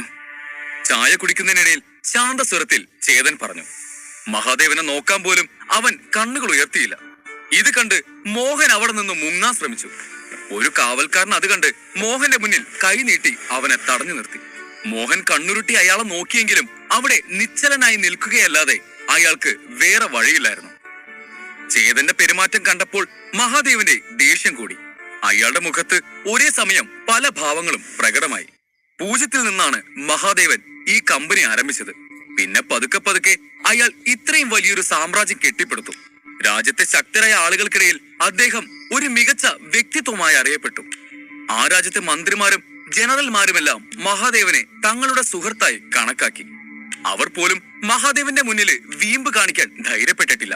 പിന്നെ എങ്ങനെയാണ് ഈ മനുഷ്യന് മഹാദേവനെ പോലെ ഒരാളോട് ഇങ്ങനെ പെരുമാറാൻ ധൈര്യം വന്നതെന്ന് ആർക്കും മനസ്സിലായില്ല. മുന്നിൽ നിൽക്കുന്നയാൾ വില കൂടിയ വസ്ത്രങ്ങളാണ് ധരിച്ചിരിക്കുന്നത്. മാത്രമല്ല, താൻ ആരാണെന്ന് അറിഞ്ഞുകൊണ്ടും കൂടിയാണ് ഇങ്ങനെയൊക്കെ പെരുമാറിയിരിക്കുന്നത്. അതുകൊണ്ട് അയാളുടെ പശ്ചാത്തലം വലുതായിരിക്കണമെന്ന് മഹാദേവൻ ഊഹിച്ചു. പറയ്, എന്തിനാണ് സിംഹത്തെ തകർക്കാൻ നീ ഉത്തരവിട്ടത്? ചേതന മുന്നിൽ ഇരുന്നു കൊണ്ട് മഹാദേവൻ ശാന്തനാവാൻ ശ്രമിച്ചുകൊണ്ട് ചോദിച്ചു. ചേതൻ അപ്പോഴും ഒന്നും മിണ്ടാതെ ചായ കുടിച്ചുകൊണ്ടിരുന്നു. മഹാദേവന്റെ ദേഷ്യം പോലും നോക്കാതെ ചായ നല്ല ചൂടാണെന്ന് നടിച്ച് ചേതൻ അതും മൂതിയിരുന്നു. ഇതെല്ലാം കണ്ടുകൊണ്ട് മോഹൻ ഭയന്ന് വിറച്ചാണ് നിൽക്കുന്നത്. മഹാദേവന്റെ ക്ഷമ നഷ്ടപ്പെടുന്നത് തിരിച്ചറിഞ്ഞ് ചേതൻ തന്റെ കപ്പ് താഴെ വെച്ച് അയാളെ നോക്കി. അയാൾക്ക് 45-50 വയസ്സുണ്ട്. കണ്ണുകൾ കാർമേഘങ്ങൾ പോലെ കാർത്തിരുണ്ടിരുന്നു. അതയാളുടെ ആകെയുള്ള രൂപത്തിന് ഒരു ഗാംഭീര്യം നൽകി. അയാളൊരു വലിയ ആളാണെന്ന് ഒറ്റ നോട്ടത്തിൽ തന്നെ ആർക്കും വ്യക്തമായി മനസ്സിലാകും. പിന്നെ ഒന്നും പറയാതെ ചേതൻ മോഹനെ നോക്കി. ആ നോട്ടത്തിൽ മോഹന് ചേതൻ എന്താ ഉദ്ദേശിക്കുന്നത് എന്ന് മനസ്സിലായി. ഇതല്ലാതെ തന്റെ മുമ്പിൽ വേറെ വഴിയില്ലെന്ന് മനസ്സിലാക്കി അയാൾ ഉടൻ തന്നെ ചേതന്റെ അടുത്തേക്ക് ചെന്നു. എന്നിട്ട് വിനയപൂർവ്വം പറഞ്ഞു, ഇന്ദ്രൻ സാർ, ഇത് ട്രേഡിംഗ് കമ്പനിയുടെ തലവനാണ്, മഹാദേവൻ സാർ. ഓ, അങ്ങനെയോ? ചേതൻ സ്വാഭാവികമായി അത് കേട്ട് തലയാട്ടി. എന്നിട്ട് കെറ്റിലിൽ നിന്ന് ചായ ഗ്ലാസ്സിലേക്ക് ഒഴിക്കുന്നതിനിടയിൽ ചോദിച്ചു, മഹാദേവന് സുഖമാണോ? വീട്ടിലെ കാര്യങ്ങളൊക്കെ എങ്ങനെ പോകുന്നു? എല്ലാവരും ആരോഗ്യത്തോടെ തന്നെ ഉണ്ടോ? 1 മിനിറ്റ് മുമ്പ് അരാജകത്വവും ബഹളവും നിറഞ്ഞ കെട്ടിടം ചേതന്റെ ചോദ്യം കേട്ട് പൂർണ്ണമായും നിശബ്ദമായിരുന്നു. സൂചിയുടെ ശബ്ദം പോലും കേൾക്കാവുന്ന അത്ര നിശബ്ദത. എന്തിപ്പോ ഇവിടെ ഉണ്ടായത്? ഞാൻ കേട്ടത് തന്നെയാണോ നിങ്ങൾ കേട്ടത്? ആദ്യം മോഹന്റെ അടുത്ത് മഹാദേവൻ സാറിന്റെ സിംഹത്തെ തകർക്കാൻ ഉത്തരവിട്ടു. എന്നിട്ടിപ്പോതാ അദ്ദേഹത്തിനോട് ഒന്നും അറിയാത്ത പോലെ സംസാരിക്കുന്നു. അതും മഹാദേവൻ എന്ന് പേരെടുത്ത് വിളിച്ചിട്ട്. അവിടെയുള്ള കാവൽക്കാർ തമ്മിൽ പറഞ്ഞു. ചേതന്റെ ധൈര്യം കണ്ട് എല്ലാവരും ഞെട്ടി. ഇത് കണ്ടുകൊണ്ടിരുന്ന മോഹൻ ഒന്നുകൂടി പതറി. അവിടെ നിന്ന് ഓടിപ്പോകുന്നതാണ് നല്ലതെന്ന് അയാൾ ചിന്തിച്ചു. എന്നാൽ ചുറ്റും നിന്നിരുന്ന കാവൽക്കാർ അവനെ രക്ഷപ്പെടാൻ അനുവദിച്ചില്ല. വീണ്ടും പിടിച്ചു വെച്ചതുകൊണ്ട് ഒന്നും ചെയ്യാനാവാതെ അവൻ നിശബ്ദനായി നിന്നു. ഇന്ദ്ര സർ, ഞാൻ നിങ്ങളൊരു വലിയ എസ് ലെവൽ ടീച്ചറാണെന്ന് കരുതി നിങ്ങളെ വിശ്വസിച്ചു. ആ ഒരു തെറ്റിന്റെ പുറത്ത് നിങ്ങൾ എന്നെ ഇവിടെ ബലി കൊടുക്കാൻ പോവുകയാണോ? എനിക്ക് ശമ്പളം തരാം, എന്നെ അടുത്ത ലെവലിൽ എത്തിക്കാം എന്നൊക്കെ പറഞ്ഞ് ഓരോന്ന് ചെയ്യിപ്പിച്ചിട്ട് ഞാൻ പെട്ടുപോയില്ലേ? നിങ്ങളെ കുറിച്ച് മഹാദേവൻ സാറിന് ഒന്നും അറിയാത്തത് കൊണ്ട് നിങ്ങൾക്ക് രക്ഷപ്പെടാം. പക്ഷെ എനിക്കോ? ഞാൻ എങ്ങോട്ട് പോകും? എന്റെ കുടുംബം മുഴുവൻ ഇവിടെയാണ്. മോഹൻ ചിന്തിച്ചു. നീ എന്താ പറഞ്ഞത്? മഹാദേവൻ ചോദിച്ചു. മഹാദേവൻ ഇത്രയും നേരം ദേഷ്യം നിയന്ത്രിക്കാൻ പാടുപെടുകയായിരുന്നു. എന്നാൽ ചേതന്റെ വാക്കുകൾ കേട്ടയുടൻ അയാളുടെ നിയന്ത്രണം നഷ്ടപ്പെട്ടു. ഞാൻ നിന്നെ ഇതിനു മുമ്പ് കണ്ടിട്ടില്ല. നീ ആരാണെന്ന് എനിക്കറിയില്ല. നീ എന്റെ സ്ഥലത്ത് വന്നിട്ട് എന്റെ ചോദ്യങ്ങൾക്ക് ഉത്തരം നൽകാതെ എന്റെ കുടുംബത്തെ കുറിച്ചൊക്കെ ചോദിക്കാൻ മാത്രമായോ? ഞാൻ ആരാണെന്ന് നീ കരുതി വെച്ചിരിക്കുന്നത്? നിങ്ങൾ എന്റെ പ്രിയപ്പെട്ട പ്രതിമ തകർത്തതും പോരാ, സമാധാനമായി കാര്യങ്ങൾ ചോദിച്ചറിയാമെന്ന് കരുതിയപ്പോ ഒരു ബന്ധവുമില്ലാതെ സംസാരിക്കുന്നു. നീ വെറുതെ എന്റെ ക്ഷമ പരീക്ഷിക്കരുത്. മഹാദേവൻ ദേഷ്യത്തോടെ പറഞ്ഞു. ദേഷ്യപ്പെടാതെ മഹാദേവ, നീ എന്നെ തെറ്റിദ്ധരിച്ചതാണ്. നിന്നെ ഞാൻ ആദ്യമായല്ലേ കാണുന്നത്. അതുകൊണ്ട് ഒരു ഫോർമാലിറ്റിക്ക് വേണ്ടി കുടുംബത്തെക്കുറിച്ച് ചോദിച്ചതാണ്. ചേതൻ പറഞ്ഞു. അവന്റെ മുന്നിലിരുന്ന മഹാദേവന്റെ മുഖം ദേഷ്യം കൊണ്ട് ചുവന്നു. പക്ഷേ അപ്പോഴും ചേതന്റെ മുഖത്തൊരു ആശങ്കയുമില്ലായിരുന്നു. നീ ആദ്യം ഇവിടെ വന്നപ്പോ ഇങ്ങനെ സംസാരിച്ചിരുന്നെങ്കിൽ ഞാൻ അതിന് ഇത്തിരിയെങ്കിലും മതിപ്പ് തരുമായിരുന്നു. പക്ഷെ നീ എന്റെ സിംഹത്തെ തകർത്തതിന് ശേഷമാണ് എന്നോട് ഈ കൊച്ചു വർത്താനം പറഞ്ഞത്. എന്റെ കുടുംബം എങ്ങനെയാണെങ്കിലും നിനക്കെന്താ പ്രശ്നം? മഹാദേവൻ ദേഷ്യത്തിൽ ചോദിച്ചു. എനിക്കെന്താ പ്രശ്നമൊന്നോ? ഒരാളുടെ ജീവൻ ആപത്തിലാണെന്ന് കണ്ട് അത് രക്ഷിക്കാനായി എന്നെ കൊണ്ട് പറ്റുന്നതാണ് ഞാൻ ചെയ്തത്. അതിപ്പോ ഇങ്ങനെയുമായി. ശരി, അത് വിട്, ഇനി പറഞ്ഞിട്ട് കാര്യമില്ലല്ലോ. ചേതൻ പറഞ്ഞു. നീ എന്താണ് ഉദ്ദേശിക്കുന്നത്? മഹാദേവൻ ഞെട്ടലോടെ ചോദിച്ചു. ഒന്നുമില്ല. ചേതൻ ചായ കുടിക്കുന്നതിനിടയിൽ നിസ്സാരമായി പറഞ്ഞു. നിങ്ങൾ എന്താണ് ഉദ്ദേശിച്ചതെന്ന് തെളിച്ചു പറയൂ, അയാൾ പരിഭ്രമത്തോടെ ചോദിച്ചു. ചേതൻ പതിയെ പുഞ്ചിരിച്ചുകൊണ്ട് പറഞ്ഞു. ഗ്രീൻ മാർബിൾ സ്റ്റോൺ ശരിക്കും ഒരു പ്രതിമ ഉണ്ടാക്കാൻ നല്ല കല്ലാണ്. കാണാൻ മനോഹരമാണ്. ആവർത്തിച്ചു തൊട്ടാ അത് ശരീരത്തിലെ രക്തയോട്ടം വരെ നിയന്ത്രിക്കും. പക്ഷേ ഈ പച്ചക്കല്ല് രക്തം കലർന്നതാണ്. അതുകൊണ്ട് ഇത് മറ്റ് കല്ലുകളിൽ നിന്ന് അല്പം വ്യത്യസ്തമാണ്. ഈ കല്ല് മറ്റുള്ളവരുടെ ശരീരത്തിൽ നിന്നും ഊർജം വലിച്ചെടുക്കും. നിങ്ങൾ നല്ല ആരോഗ്യവാനാണ്. ഡോൺ 7 സ്റ്റേജിലാണ് നിങ്ങളുള്ളത്. അതുപോലെ നിങ്ങളുടെ ഓറയും പ്യൂറാണ്. അതുകൊണ്ട് തന്നെ നിങ്ങൾ ഈ കല്ലിനെ ദിനവും തൊട്ടാലും നിങ്ങളെ അത് ബാധിക്കില്ല. പക്ഷേ നിങ്ങളുടെ കുടുംബത്തിലെ മറ്റുള്ളവർ ഇതെന്നും തൊട്ടാ അതവരെ ദോഷമായി ബാധിക്കും. അതുകൊണ്ടാണ് നിങ്ങളുടെ കുടുംബത്തെക്കുറിച്ച് ചോദിച്ചത്. പക്ഷേ നിങ്ങളതിന് മറുപടി പറയാതെ എന്നോട് ദേഷ്യപ്പെട്ടു. സാരമില്ല, എനിക്ക് വേറെ ജോലിയുണ്ട്. അതുകൊണ്ട് ഞാൻ പോവുക. മോഹൻ, വാ പോവാം. ചേതൻ കപ്പ് താഴെ വെച്ച് ഇരുന്നിടത്ത് നിന്ന് എഴുന്നേറ്റു. ഇതാണ് പറ്റിയ സമയം. ആൾക്കൂട്ടം മുഴുവൻ ശാന്തമായിരിക്കുന്ന ഈ അവസരത്തിൽ തന്നെ ഇവിടെ നിന്ന് രക്ഷപ്പെടാം എന്ന് കരുതി മോഹനും ചേതന്റെ പുറകെ ഓടി. ആരെങ്കിലും തന്നെ പിന്തുടരുന്നുണ്ടോ എന്നറിയാൻ മോഹൻ ചുറ്റും നോക്കി. അപ്പോഴാണ് ഒരു ശബ്ദം അയാൾ കേട്ടത്. സാർ, ദയവായി ഒന്ന് നിൽക്ക് പ്ലീസ്, ഒരു മിനിറ്റ്. മഹാദേവൻ കെഞ്ചുന്ന പോലെ പറഞ്ഞു. മോഹന്റെ അഹങ്കാരിയായ യജമാനനെ മഹാദേവൻ തടഞ്ഞു നിർത്തി ഒരു പാഠം പഠിപ്പിക്കുമെന്ന് എല്ലാവരും പ്രതീക്ഷിച്ചിരിക്കുമ്പോൾ അവരുടെ പ്രതീക്ഷകൾക്ക് വിരുദ്ധമായി മഹാദേവൻ അയാളെ ബഹുമാനത്തോടെ വിളിക്കുകയാണുണ്ടായത്. ആളുകൾ അത് കണ്ട് വായും പൊളിച്ച് നോക്കി നിന്നെങ്കിലും മഹാദേവൻ ആരെയും വകവയ്ക്കാതെ ചേതനെ വിനയപൂർവ്വം അവിടേക്ക് ക്ഷണിച്ചു. അയാളുടെ ശബ്ദം കേട്ട് ചേതൻ ഒന്ന് നിന്നു. സാർ, നിങ്ങളത് എങ്ങനെ കണ്ടെത്തിയെന്ന് എനിക്കറിയില്ല. പക്ഷേ പറഞ്ഞത് ശരിയാണ്. ആ സിംഹപ്രതിമ രക്തം കലർന്ന പച്ചക്കല്ല് കൊണ്ട് ഉണ്ടാക്കിയതാണ്. സാറ് പറഞ്ഞതുപോലെ തന്നെ കുറച്ച് നാളുകളായി പ്രീതിക്ക് സുഖമില്ല. മഹാദേവൻ വിഷമത്തോടെ പറഞ്ഞു. അയാൾ ഒരു കോടീശ്വരനാണെന്ന് എല്ലാവർക്കും അറിയാം. എന്നാൽ ഇത്രയും നാളായി അദ്ദേഹം വിഷാദ രോഗത്തിലായിരുന്നുവെന്ന് ആർക്കും അറിയില്ല. ഒരു സങ്കടവും താങ്ങാനുള്ള ശക്തി ഇപ്പോൾ അവനില്ല. പ്രീതി എന്നാണ് അയാളുടെ ഭാര്യയുടെ പേര്. അയാൾ വെറും ദരിദ്രനായിരുന്ന കാലത്ത് പോലും അയാളുടെ കൂടെ നിന്ന് ഈ നിലയിലേക്ക് വളരാൻ ഒരു സപ്പോർട്ടായി നിന്നത് അയാളുടെ ഭാര്യ പ്രീതിയാണ്. പിന്നീട് അവന്റെ ബിസിനസ് വളർന്നപ്പോൾ അവന്റെ ഡോൺ നിലയും വർദ്ധിച്ചു. പക്ഷേ ഭാര്യയുടെ പിന്തുണയില്ലാതെ തനിക്ക് ഇത്രയും വലിയ ആളാകാൻ കഴിയില്ലെന്ന് അന്നും അയാൾക്ക് ഉറപ്പായിരുന്നു. മറ്റുള്ളവരെ പോലെ പണക്കാരനായിട്ടും അയാൾ തന്റെ ഭാര്യയെ ചതിക്കാൻ തയ്യാറായില്ല. മറ്റൊരു സ്ത്രീയെയും തന്റെ അടുത്തേക്ക് വരാൻ പോലും അയാൾ അനുവദിക്കാറില്ല. തന്റെ സുഖത്തിലും ദുഃഖത്തിലും കൂടെ ഉണ്ടായിരുന്ന ഒരേ ഒരാളാണ് അയാളുടെ ഭാര്യ. അയാളുടെ ലോകം അവളായിരുന്നു. അവരുടെ സന്തോഷകരമായ ജീവിതം തല്ലിക്കെടുത്തിക്കൊണ്ട് 6 മാസം മുമ്പാണ് അയാളുടെ ഭാര്യയ്ക്ക് പെട്ടെന്ന് രോഗം പിടിപെട്ടത്. അവളിപ്പോൾ ഒരു കിടപ്പ് രോഗിയാണ്. എപ്പോൾ വേണമെങ്കിലും മരിക്കാവുന്ന തരത്തിൽ അവളുടെ അവസ്ഥ മോശമായിരുന്നു. രാജ്യമെമ്പാടുമുള്ള ഡോക്ടർമാരെ അദ്ദേഹം കണ്ടു. ഭാര്യയുടെ അസുഖം ഭേദമാക്കാൻ ആവശ്യപ്പെട്ടു. അതിനായി എത്ര പണം വേണമെങ്കിലും ചെലവഴിക്കാമെന്നും അയാൾ വാഗ്ദാനം നൽകി. എന്നാൽ എല്ലാ ഡോക്ടർമാരുടെയും അവസാന വാക്ക് ഞങ്ങൾക്കൊന്നും ചെയ്യാനാകില്ല എന്നായിരുന്നു. ഈ അപൂർവ രോഗം അവളുടെ എല്ലുകളെ തളർത്തി. രക്ഷിക്കാൻ ആർക്കും ഒന്നും ചെയ്യാനാവാത്തതുകൊണ്ട് സ്വന്തം മരണം കാത്തിരിക്കുകയായിരുന്നു മഹാദേവന്റെ പ്രിയ പത്നി. 7 നിമിഷവും അവളുടെ ശ്വാസം നിലച്ചു പോകുമെന്ന് അയാൾക്ക് അറിയാമായിരുന്നു. അവൾ രോഗബാധിതയായപ്പോൾ മുതൽ അയാൾ അവളെ നന്നായി പരിപാലിച്ചിരുന്നു. എപ്പോഴും അവളുടെ കൂടെ തന്നെ ഉണ്ടാകും. പ്രധാന ജോലികൾക്കായി ട്രേഡിംഗ് കമ്പനിയിൽ വരികയും പെട്ടെന്ന് തന്നെ അത് തീർത്ത് അവളുടെ അടുത്തേക്ക് പോകാനും അയാൾ ശ്രദ്ധിച്ചിരുന്നു. അന്നും അതുപോലെ ഒരാവശ്യത്തിനാണ് അയാൾ വന്നത്. അപ്പോഴാണ് ഈ സംഭവം നടക്കുന്നത്. ചേതനെ കൊല്ലാനുള്ള ദേഷ്യം വന്നിരുന്നെങ്കിലും ഒരു ജ്ഞാനിയെ പോലെ ഇത്രയുമധികം കാര്യങ്ങൾ അവൻ പറയുമെന്ന് അയാൾ കരുതിയിരുന്നില്ല. അതോടെ ദേഷ്യം മാറി അയാളുടെ മനസ്സിൽ ചേതനോട് ഒരു ബഹുമാനം തോന്നി തുടങ്ങിയിരുന്നു.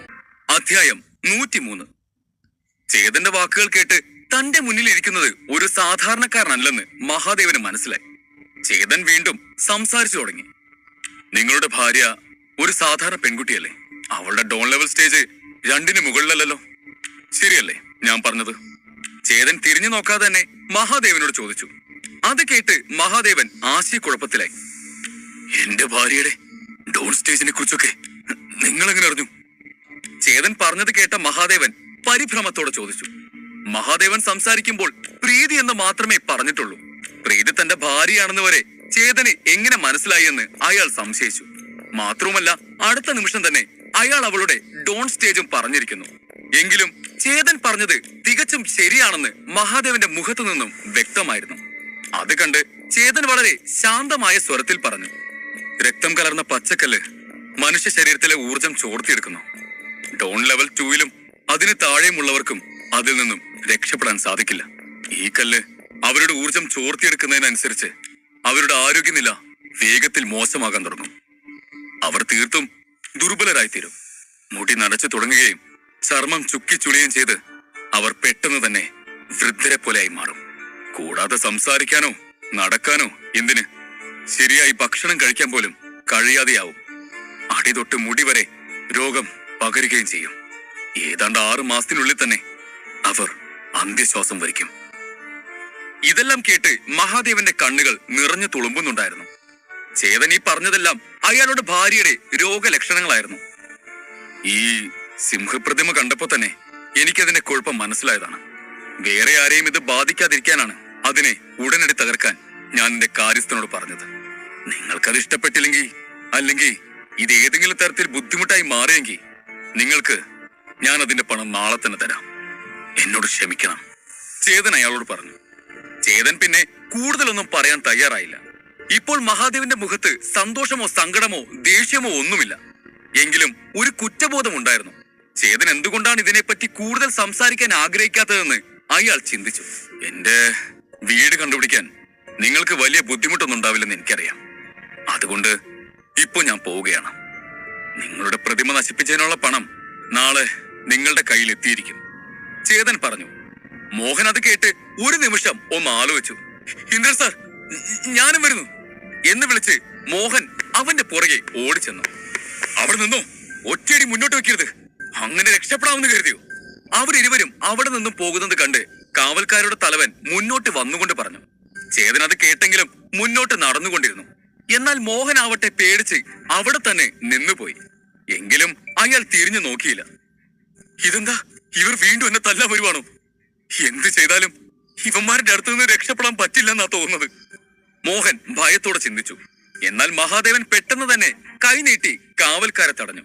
നിങ്ങൾ അവരെ തടയേണ്ട ആവശ്യമില്ല, അവർ പൊക്കോട്ടെ, അയാൾ പറഞ്ഞു.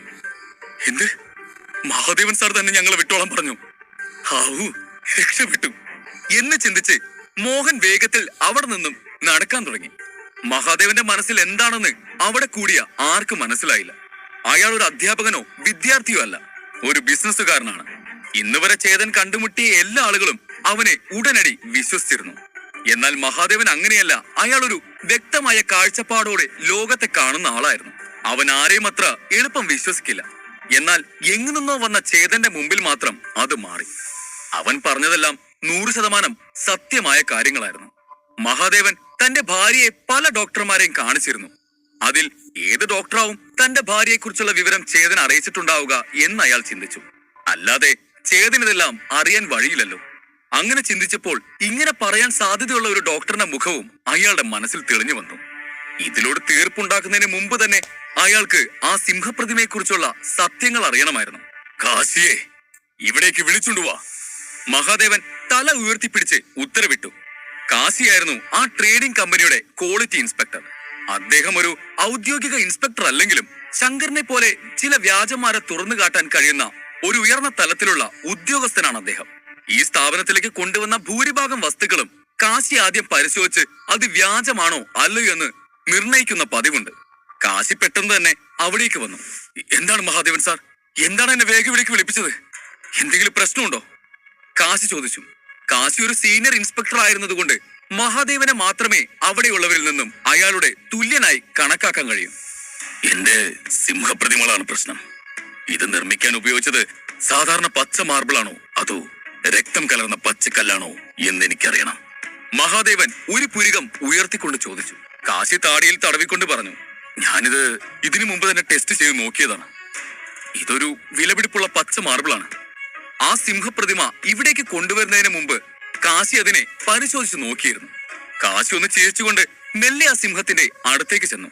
അപ്പോഴാണ് അത് താഴെ വീണുടഞ്ഞു പോയത് അയാൾ ശ്രദ്ധിക്കുന്നത്. അത് കണ്ട ഉടനെ അയാൾ നിന്നിടത്ത് തന്നെ സ്തബ്ധിച്ചു നിന്നുപോയി. ഇതെങ്ങനെ, ഇതിനെന്താണ് സംഭവിച്ചത്? കാശി പരിഭ്രമത്തോടെ ചോദിച്ചു. കാശിയുടെ ഭാവമാറ്റം കണ്ട മഹാദേവൻ ഉടനെ തന്നെ തകർന്ന സിംഹത്തിന്റെ കഷണങ്ങളിലേക്ക് നോക്കി. നടുവിൽ മാർബിൾ പൊട്ടിയ ഇടത്തു നിന്നും നിരവധി ചുവന്ന വരകൾ കാണാമായിരുന്നു. ചുറ്റുപാടുമുള്ള പ്രകാശത്തിന്റെ വെളിച്ചത്തിൽ ആ വരകൾ വളരെ രക്തരൂക്ഷിതവും ഭയാനകവുമായി കാണപ്പെട്ടു. ആ വരകൾ കല്ലിനുള്ളിലായതുകൊണ്ട് മുകളിൽ നിന്ന് നോക്കുന്നവർക്ക് അത് പെട്ടെന്ന് കാണാൻ കഴിയില്ല. കാശിയെ പോലുള്ള ഉയർന്ന തലത്തിലുള്ള ഇൻസ്പെക്ടർക്ക് പോലും ആ കല്ലിന്റെ യഥാർത്ഥ സ്വഭാവം തിരിച്ചറിയാൻ കഴിയാത്തതിന്റെ കാരണം ഇതാണ്. ലൈൻ ഉള്ളിലായതിനാൽ പുറത്തുനിന്ന് നോക്കിയാൽ സിംഹങ്ങൾ പച്ച മാർബിൾ കൊണ്ട് തീർത്തത് പോലെയായിരുന്നു കാണപ്പെട്ടത്. സിംഹങ്ങളെ തകർക്കാതെ ആർക്കും ഇത് തിരിച്ചറിയാൻ കഴിയില്ല. ഇത് ശരിക്കും രക്തം കലർന്ന പച്ചക്കല്ലായിരുന്നു? കാശി പതർച്ചയോടെ ചോദിച്ചു. മഹാദേവന്റെ മുഖം ദേഷ്യം കൊണ്ട് ചുവന്നു. ഈ വസ്തു പച്ച മാർബിൾ ആയിരിക്കില്ലെന്ന് കാശി നിമിഷ നേരം കൊണ്ട് മനസ്സിലാക്കിയില്ലെങ്കിലും സംശയം തീർക്കാൻ വേണ്ടി അയാൾ സിംഹത്തിന്റെ ദേഹത്തെ കടിച്ചു. ഒരു ശബ്ദത്തോടെ സിംഹത്തിന്റെ ബാക്കിയുള്ള ഭാഗങ്ങളും താർന്നു. എന്നിട്ട് അതിൽ നിന്നും ഒരു കഷ്ണമെടുത്ത് സൂക്ഷിച്ചു നോക്കി. അതിനുള്ളിലും ചുവന്ന നിറമുള്ള നേർത്ത വരകൾ ഉണ്ടായിരുന്നു. സാർ, ഇത് പരീക്ഷത്തിൽ എനിക്ക് തെറ്റുപറ്റി. ഇത് സാധാരണ പച്ച മാർബിളല്ല. തല കുനിച്ചുകൊണ്ട് കാശി പറഞ്ഞു. തന്റെ അന്വേഷണ വൈദഗ്ധ്യത്തിലും കഴിവിലും അദ്ദേഹത്തിന് പൂർണ്ണ വിശ്വാസമുണ്ടായിരുന്നു. ഔദ്യോഗിക വിശകലന വിദഗ്ധനല്ലെങ്കിലും ഇത്രയും വലിയൊരു ട്രേഡിംഗ് കമ്പനിയിൽ അദ്ദേഹം ഇത്രയും ഉയർന്ന സ്ഥാനം അലങ്കരിക്കാനുള്ള കാരണവും ഇതാണ്. അദ്ദേഹത്തിന്റെ കഴിവ് കൊണ്ടാണ് മഹാദേവൻ അദ്ദേഹത്തെ സുഹൃത്തായും സഹോദരനായും പരിഗണിച്ചത്. എന്നിരുന്നാലും കമ്പനിയുടെ ഏറ്റവും വലുതും വിലയേറിയതുമായ നിധി പരിശോധിക്കുന്നതിൽ അദ്ദേഹത്തിന് തെറ്റുപറ്റി. അദ്ദേഹത്തിന് ഇനി എന്ത് സംഭവിക്കുമെന്നറിയാൻ ആശങ്കയോടെ കാത്തിരിക്കുകയായിരുന്നു എല്ലാവരും. എന്നാൽ ഈ തെറ്റിന് മഹാദേവൻ അയാളെ കുറ്റപ്പെടുത്തിയില്ല. ചുവന്ന വരകൾ കല്ലിനുള്ളിലായിരുന്നു. അവ വളരെ ചെറുതുമായിരുന്നു. പുറമേ നിന്നാർക്കും അവയെ കാണാൻ കഴിയില്ല. ഒരുപക്ഷെ അതുണ്ടാക്കിയ കരകൗശല വിദഗ്ധർ പോലും ഈ വരകൾ കണ്ടിട്ടുണ്ടാവില്ല. അങ്ങനെ ആ തെറ്റ് വലിയ കാര്യമല്ലെന്ന് മനസ്സിലാക്കി കാശിയെ നോക്കി അയാൾ അവന്റെ തോളിൽ കൈവച്ചു. ഇനി എനിക്ക് മറ്റൊരു കാര്യമാണ് അറിയാനുള്ളത് കാശി. ഈ രക്തം കലർന്ന പച്ചക്കല്ല് അതിൽ തൊടുന്ന ആളുകളുടെ ഊർജം വലിച്ചെടുക്കുവോ? മഹാദേവൻ ചോദിച്ചു. അത് കേട്ട് കാശി ഒരു നിമിഷം കണ്ണുകൾ ഇറുക്കിയിട്ട് ചിന്തിച്ചു. എനിക്ക് ഈ കല്ലിനെ കുറിച്ച് വായിച്ചുള്ള അറിവ് മാത്രമേ ഉള്ളൂ. ഞാൻ ആദ്യമായാണ് ഇത് നേരിൽ കാണുന്നത്. പക്ഷേ ഞാൻ വായിച്ച അറിവ് വെച്ച് മഹാദേവൻ സാർ പറഞ്ഞതുപോലെ സംഭവിക്കാനുള്ള സാധ്യതയുണ്ട്, കാശി പറഞ്ഞു. അപ്പോ അയാൾ പറഞ്ഞത് എല്ലാം സത്യമായിരുന്നോ? മഹാദേവൻ മെല്ലെ മുഴിഞ്ഞു. എന്നിട്ട് തന്റെ കാവൽക്കാരുടെ നേരെ തിരിഞ്ഞു. ആ മോഹൻ ഇപ്പൊ ആരുടെ കാര്യസ്ഥനായാണ് ജോലി ചെയ്യുന്നത് എന്നറിയാമോ? മഹാദേവൻ അവരോട് ചോദിച്ചു. സെക്യൂരിറ്റി ടീമിന്റെ തലവൻ അല്പനേരം ആലോചിച്ച ശേഷം വിലങ്ങനെ തലയാട്ടി. എനിക്കറിയില്ല സാർ, അയാൾ പറഞ്ഞു. പിന്നെ എന്തോ ഒന്ന് ഓർത്ത് അയാൾ വീണ്ടും കൂട്ടിച്ചേർത്തു. സാർ, എനിക്കിപ്പോഴാണ് ഓർമ്മ വന്നത്. ഇന്നലെ മോഹൻ അവന്റെ കട അടച്ച് പൂട്ടാൻ വന്നപ്പോ അയാൾക്കൊരു എസ് ലെവൽ അധ്യാപകന്റെ കീഴിൽ ജോലി കിട്ടിയെന്നും അതുകൊണ്ടാണ് അയാൾ ഈ കട അടച്ച് പൂട്ടുന്നതെന്നും എല്ലാവരോടും പറഞ്ഞിട്ടാണ് പോയത്. പക്ഷെ അവൻ പറഞ്ഞത് ഇവിടെ ആരും വിശ്വസിച്ചില്ല. അവനെ കളിയാക്കി ചിരിക്കുകയാണ് ചെയ്തത്. ഒരു എസ് ലെവൽ ടീച്ചറൊക്കെ എന്തിനാണ് ഇവനെ പോലുള്ളവരെ ജോലിക്ക് എടുക്കുന്നതെന്ന് ഞാനും ചിന്തിച്ചു. പിന്നെ അത് കാര്യമായിരുന്നില്ല, കാവൽക്കാരൻ പറഞ്ഞു. എസ് ലെവൽ ടീച്ചറോ? അയാൾ പറഞ്ഞത് കേട്ട് മഹാദേവൻ ഞെട്ടലോടെ ചോദിച്ചു. അയാൾക്ക് തന്റെ കാൽച്ചുവട്ടിലെ മണ്ണ് ഒലിച്ചു പോകുന്നത് പോലെ തോന്നി. അയാൾ തന്റെ പ്രവൃത്തികളെ ഓർത്ത് ഖേദിച്ചു. ഇപ്പോൾ അവിടെയുള്ള എല്ലാവർക്കും ചേതനെക്കുറിച്ച് കുറച്ച് മനസ്സിലായി. ആ മനുഷ്യൻ ഒരു അധ്യാപകനാണോ? അതുകൊണ്ടാണോ അദ്ദേഹത്തിന് ഇത്ര കൃത്യമായി സംസാരിക്കാൻ കഴിഞ്ഞത്? വെറുതെയാണോ ഒറ്റ നോട്ടത്തിൽ തന്നെ ആ സിംഹത്തെക്കുറിച്ചുള്ള യാഥാർത്ഥ്യം അയാൾക്ക് മനസ്സിലാക്കാൻ കഴിഞ്ഞത്? അവിടെയുള്ളവരെല്ലാം ചിന്തിച്ചു. കാശിയും ഇത് കേട്ട് ആകെ ആശ്ചര്യത്തിലായിരുന്നു. ചേതൻ മഹാദേവന്റെ ഭാര്യയുടെ രോഗത്തെക്കുറിച്ചും പറഞ്ഞിരുന്നു. എങ്കിലും ആ സമയത്ത് മഹാദേവൻ ചേതനെ സംശയിച്ചിരുന്നുകൊണ്ട് ചേതന്റെ സഹായം ചോദിക്കുന്നതിനെ കുറിച്ചൊന്നും അയാൾ ചിന്തിച്ചിരുന്നില്ല. അങ്ങനെ കിട്ടിയ അവസരം പാഴാക്കി കളഞ്ഞതോർത്ത് മഹാദേവന് വിഷമം തോന്നി. ഒരു എസ് ലെവൽ അധ്യാപകനുമായി സൗഹൃദം സ്ഥാപിച്ച് തന്റെ ഭാര്യയെ രക്ഷിക്കാനുള്ള അവസരമാണ് താൻ നഷ്ടമാക്കിയതെന്ന് അയാൾ കരുതി. ദൈവമേ! മഹാദേവൻ തലയിൽ കൈവച്ചുകൊണ്ട് വിളിച്ചുപോയി. മഹാദേവന്റെ മുഖഭാവം കണ്ട എല്ലാവർക്കും അയാളുടെ ദുരവസ്ഥ മനസ്സിലായി. മഹാദേവൻ സാർ ചെയ്തത് എത്ര വലിയ തെറ്റാണ്! ആ മനുഷ്യൻ ഒരു എസ് ലെവൽ അധ്യാപകനായിരുന്നു. അവിടെയുള്ളവർ തമ്മിൽ ചോദിച്ചു. പെട്ടെന്ന് തന്റെ സ്വബോധം വീണ്ടെടുത്ത മഹാദേവൻ തിടുക്കത്തിൽ ആജ്ഞാപിച്ചു. വേഗം പോകൂ, പോയി അവൻ താമസിക്കുന്നത് എവിടെയാണെന്ന് കണ്ടെത്തൂ. എല്ലാവരും പെട്ടെന്ന് തന്നെ അത് അന്വേഷിച്ച് കണ്ടെത്തൂ. പിന്നെ എന്റെ കാറും റെഡിയാക്കി വെക്കി. അദ്ദേഹം എവിടെയാണെന്ന് കണ്ടെത്തിയ ഉടൻ തന്നെ എനിക്ക് അവിടേക്ക് പോകണം. ഒരിക്കലൊരു അവസരം അവന്റെ കൈകളിൽ നിന്ന് വഴുതി പോയതാണ്. അത്തരമൊരു അവസരം വീണ്ടും നഷ്ടപ്പെടുത്താൻ അവൻ ആഗ്രഹിച്ചില്ല. ചേതൻ എസ് ലെവൽ ടീച്ചറാണെന്ന് കേട്ടപ്പോൾ എല്ലാ ഗാർഡുകളുടെയും മുഖത്ത് ഭയം നിറഞ്ഞിരുന്നു. ഈ നാട്ടിൽ സത്യത്തിൽ ഒരു എസ് ലെവൽ ടീച്ചർ പോലുമില്ല. എന്തിന്, ടീച്ചേഴ്സ് കൗൺസിലിലെ തലവൻ പോലും ഒരു എസ് ലെവൽ ടീച്ചറിന്റെ ശിഷ്യൻ മാത്രമാണ്. ഇപ്പോൾ ഇതാ ഒരു അത്ഭുതം പോലെ ഒരു എസ് ലെവൽ അധ്യാപകൻ അവിടെ പ്രത്യക്ഷപ്പെട്ടിരിക്കുന്നു. എന്നിട്ടോ അദ്ദേഹത്തെ തിരിച്ചറിഞ്ഞ് അദ്ദേഹത്തിന്റെ വരവ് ഒരു ആഘോഷമാക്കി തീർക്കുന്നതിന് പകരം അവനുമായി പ്രശ്നമുണ്ടാക്കിയതിൽ എല്ലാവരും ഖേദിച്ചു. ആ എസ് ലെവൽ അധ്യാപകന് അവരോട് ദേഷ്യം തോന്നിയാലോ എന്നാലോചിച്ച് എല്ലാവരും വിറച്ചു. ഭാഗ്യവശാൽ ഇന്നലെ പോകും മുമ്പ് താൻ ഒരു എസ് ലെവൽ അധ്യാപകനെ സേവിക്കാനാണ് പോകുന്നതെന്നും അയാൾ എവിടെയാണ് താമസിക്കുന്നതെന്നും വിളിച്ചു പറഞ്ഞിട്ടാണ് മോഹൻ ഇന്നലെ ഇവിടെ നിന്നും പോയത്. അതുകൊണ്ട് അവർക്കൊന്നും എസ് ലെവൽ ടീച്ചറിന്റെ വീട് കണ്ടെത്താൻ വലിയ ബുദ്ധിമുട്ടുണ്ടായില്ല. പെട്ടെന്ന് വണ്ടിയെടുക്ക് എന്ന് പറഞ്ഞ് മഹാദേവൻ മിന്നൽ വേഗത്തിൽ പുറത്തേക്കിറങ്ങി. എസ് ലെവൽ ടീച്ചർ താമസിക്കുന്ന സ്ഥലം കണ്ടെത്തി എന്ന് കേട്ടതും ഒരു നിമിഷം പോലും പാഴാക്കാതെ ദേവൻ അവിടേക്ക് ഓടുകയായിരുന്നു. അധ്യായം 104. ചേതൻ മഹാദേവന്റെ സിംഹപ്രതിമയെ സ്പർശിച്ചപ്പോൾ അവന്റെ ഉള്ളിലെ മാന്ത്രിക ലൈബ്രറി അവന് ആ പ്രതിമ വ്യാജമാണെന്നുള്ളത് മനസ്സിലാക്കി കൊടുത്തിരുന്നു.